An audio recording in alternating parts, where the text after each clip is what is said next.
তো তোমরা কেমন আছো বন্ধু? সব আশা করি ভালো আছো। তো আমি চলে এসেছি আজ একটা ভিডিও নিয়ে তোমার লেগে।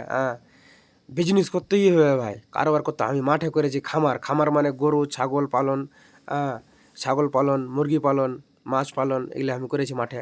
তো তোমরাকে দেখাবো যে আমি কত কী করেছি, আর তোমরাকে দেখাবো আজ। ঠান্ডার দিন, তাহলে গাল কাপড় টাপড় পিন্ধা আছে, আর পিছনে আমার রুম আছে এগুলা। তো তোমরা যেগুলো করবে না ভুল, ওগুলো তোমরা দেখাবো যে কী কী তোমরা ভুল করবে না।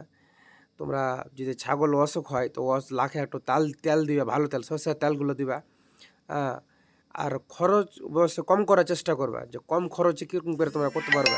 মানে বেশি খরচ দিকে যেও না, কেন বেশি খরচের দিকে গেলে আপনার ইনকাম করে খরচ করতে হবে। যদি আপনার পুঁজি থেকে খরচ করেন তাহলে কিন্তু হবে না, আপনাকে আপনার ইনকাম করে আপনাকে খরচ করতে হবে। আরেকটা কথা, যে ছাগল পালন যে করতে পারলেই ভাই করবা, না তো কেন যে এই যে তুমি হয়তো লোকের দেখে টাকা ইনকাম করছো বা কী করছো দেখে লেগে গেলা, আর ওরকম করে দেখা হলো যে তুমি মধ্যখানে করতে পারছো না, তখন তুমি ছেড়ে দেবে, তখন কিন্তু আপনার লস হয়ে যাবে।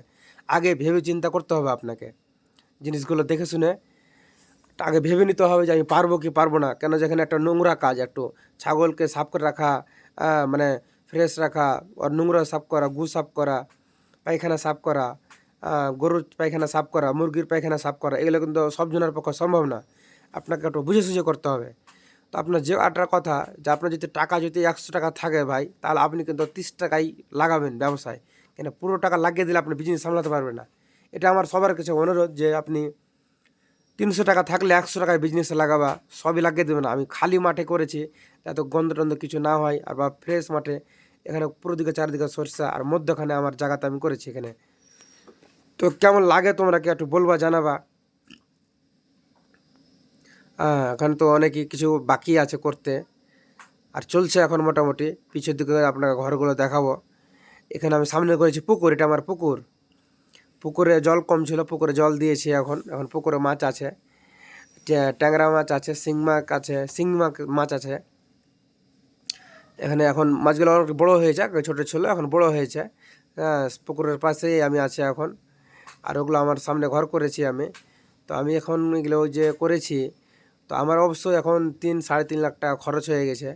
তো ইনশাল্লাহ আমি এটা ভালো চালু করে দিয়েছি, আর ইনকামের দিকেই আছি। ইনশাল্লাহ দেখা যায় 1-2 বছর আমি জিনিসগুলো চালাই। কম পক্ষে আমি কম করে করেছি, বেশি করে করিনি। কেন যে বেশি খরচের দিকে গেলে আপনার হয়তো বিজনেসটা টলমল হবে। তার জন্য অল্প খরচের মধ্যে বিজনেসটা আপনাকে চালু করতে হবে।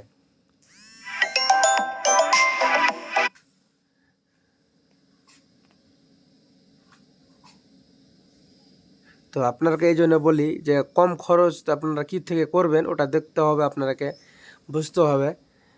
দেখে শুনে করতে হবে আপনাকে। তো এখানে আমার ছাগলের জন্য কাঁড়ি রেখেছি, চারিদিকে শস্য লাগানো আছে। চারিদিকে এই শস্য মাঠ, খালি মাঠ, আর খালি মাঠের মধ্যে আমি এটা করেছি। তোমরা কেমন লাগে ভিডিওটা? আর যারা ব্যবসা করতে চাও, খামার করতে চাও, ফার্ম করতে চাও, তাদের জন্য এই ভিডিওটা। এখানে আমার ঘর, এই ঘরটাতে আমি থাকি, আমার থাকার জন্য এই ঘরটা। এখানে আমি থাকার জন্য করেছি, আমি এখানেই সব কিছু করি। আর 3টার পাশে রুম আছে, রুমগুলো আপনাদেরকে দেখাবো। এই যে আমার 3টে রুম, আর একটা খালি জায়গা। এই যে খালি জায়গাটা আমি অল্প ঘাস লাগিয়ে দিয়েছি, নিচে থেকে ঘাসগুলো লাগানো আছে, বাড়াবে, একটু বের হয়নি, ঘাসগুলো লাগিয়ে দিয়েছি। কিছু সময় লাগবে, সময় লাগলে ঘাসগুলো বেরোবে। আর পুকুরের পাশে আমি কলা গাছ লাগিয়ে দিয়েছি, যেন কলা গাছ হয়, তার জন্য কলা গাছও লাগিয়ে দিয়েছি পুকুরের পাশে। আর এখান থেকে এগুলো তো সব ঘাস লাগিয়ে দিয়েছে। পুকুরের পাশে দেখতে পাচ্ছি জলটা কমে এসছে, ইনশাল্লাহ জলটা কয়েকদিনের মধ্যে ভরা হবে। তো দেখা যাক কী হয়। তোমরা ভিডিওটা শেয়ার করো, একটু দেখো, আর পরবর্তীতে ভিডিও যদি অপেক্ষা করো, এর থেকে ভালো ভিডিও হবে। কেন যে আমার গরু ছাগলগুলো দিয়ে আপনাকে ভিডিও বানানোটা দেখাবো, যে কী করেছি আমি আর কত টাকা ইনভেস্ট করেছি।